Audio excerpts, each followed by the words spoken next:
Hey, thanks for checking out this video. Today we're going to be looking at writing some functional tests for an ASP.NET Core application, and in particular building on an example from last time where we were investigating some of the properties on the routes of our ASP.NET application. And what I wanted to do is build on that and go to API documentation. So in particular, looking at the comments that we get exported from our methods, and then writing tests that can check to make sure that our comments are aligned with our routes. And the reason that this is interesting for me is because if I want to publish my API, I want to make sure that I have a good set of documentation for users to go along with it. And with that said, let's jump over to Visual Studio and get right into it. Alright, here in Visual Studio, I just have some of my functional tests for my routes. So I am going to be using xUnit for this example, but the concepts we're going to be talking about should apply to any testing framework. I just wanted to call it out so that when you see things like trait, or when I go down a little bit lower, you'll see fact.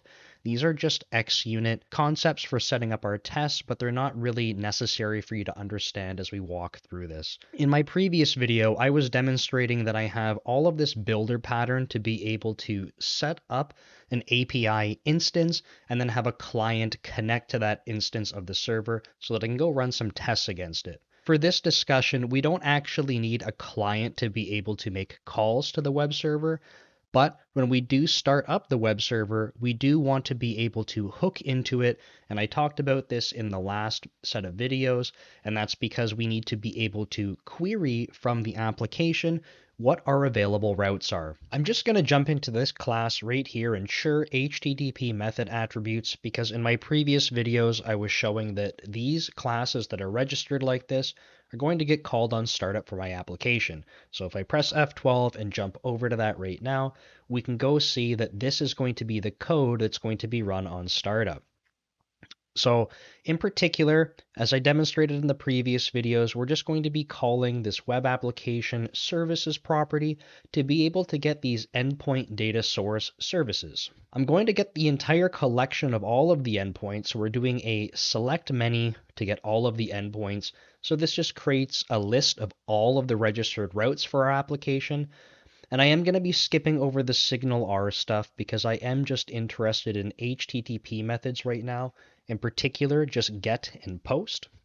So if I scroll down a little bit lower, you'll see that I actually explicitly look for just a single instance of one of these attributes, get or post.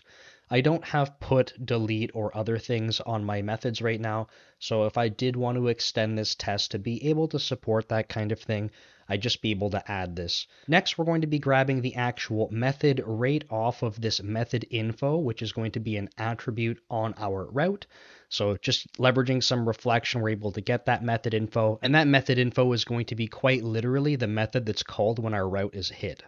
So if I scroll down a little bit lower, we're going to look at some potential magic that's going on here. This is a little bit nasty, but just in order to clean up this method name to be able to get a full method name, including the actual type and the namespace, all that I'm doing is basically formatting this string to be the full namespace and then the method name. And the reason that I'm doing that is because I want to go look that up inside of the XML document that's output when we have our comments. So to explain that a little bit further, I'm just going to jump over to one of my files that has some routes and look at that briefly.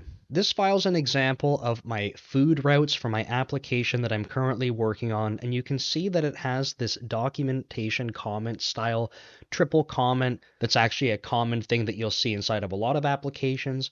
Generally, for my own internal usage, I don't really leave comments and stuff like this because I try to make my own methods self-describing. However, because this is going to be an API that I do want to make public, I do want to be able to offer documentation for the APIs that I have available. I figured if I can leverage the documentation inside of the code with this triple comment style and then output that documentation when the project is built, which is really just a property of the project itself, which we can see right here inside of the csproj file where we have this generate documentation file to true. And as a result of leaving comments like this and having that flag set to true, when I go to build my actual project, I will get an XML documentation file output with it. Now, leveraging Swagger and OpenAPI, we're able to actually have this documentation automatically translated into Swagger documentation.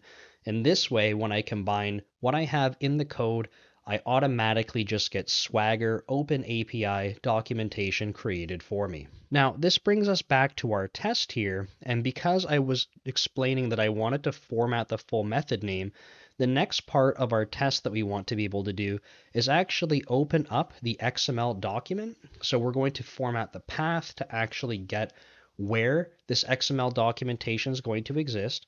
And you'll see that I'm actually asking the method for the module and then its assembly and its location.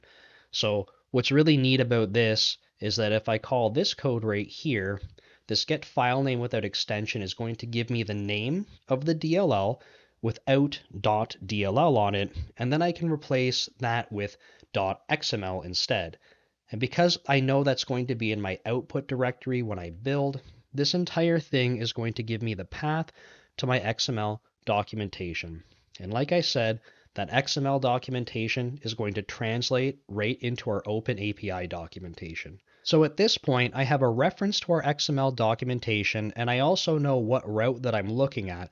So the next thing that we can do is actually load up this XML document right here on lines 120 and 121.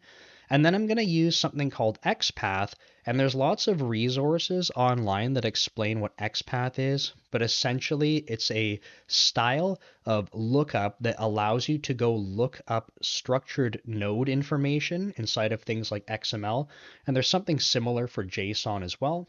But using this syntax, I'm actually able to go look up the full method name XML attribute. So if we look at lines 123 through 126, this is actually going to go find us that documentation node specifically for our method. Scrolling a little bit lower, we can say that if we don't have a documentation node, all that we're going to do is fail this test immediately and indicate to the person running the test that we must have XML documentation for every route that we have available.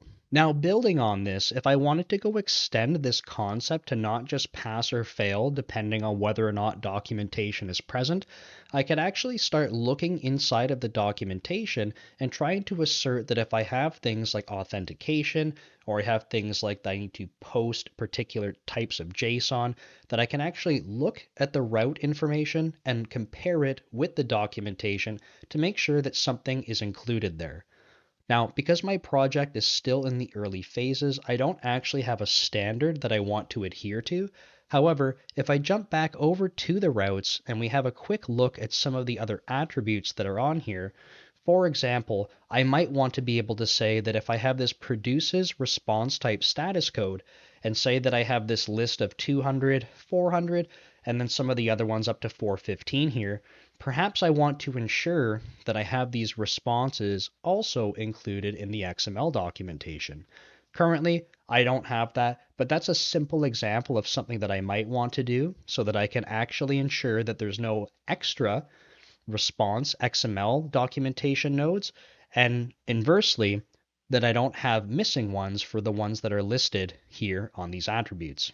Another quick example is that if I have rate limiting, perhaps I want to include in the XML documentation for each route that I have particular types of rate limiting, and this just says default on it, but maybe that means that at some point, if I have something that says enable rate limiting default, that maybe something like in the remarks, I need to have something like rate limiting is enforced, and then some information about what that rate limiting actually is.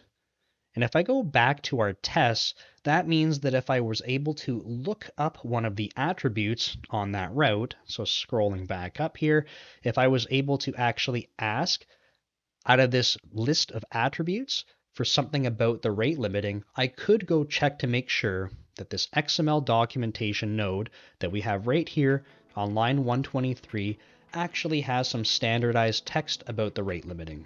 Alright, that's just a quick example for today about how I'm trying to build some functional tests to enforce that I have XML documentation on my routes so that when I go to publish my routes, I have some Swagger API docs that are perfectly aligned with my routes in my API. The current version of this that we're looking at is really just to ensure that there is some documentation for any route that I have available, and in particular I'm just looking at get in post for now. So this is just the basis for building out these tests for documentation, but as I try to build out my standards a little bit more, I can try to write tests that actually ensure that I have standardized documentation depending on what routes and what attributes those routes have. Thanks so much for watching. I hope you found this useful, and we'll see you next time.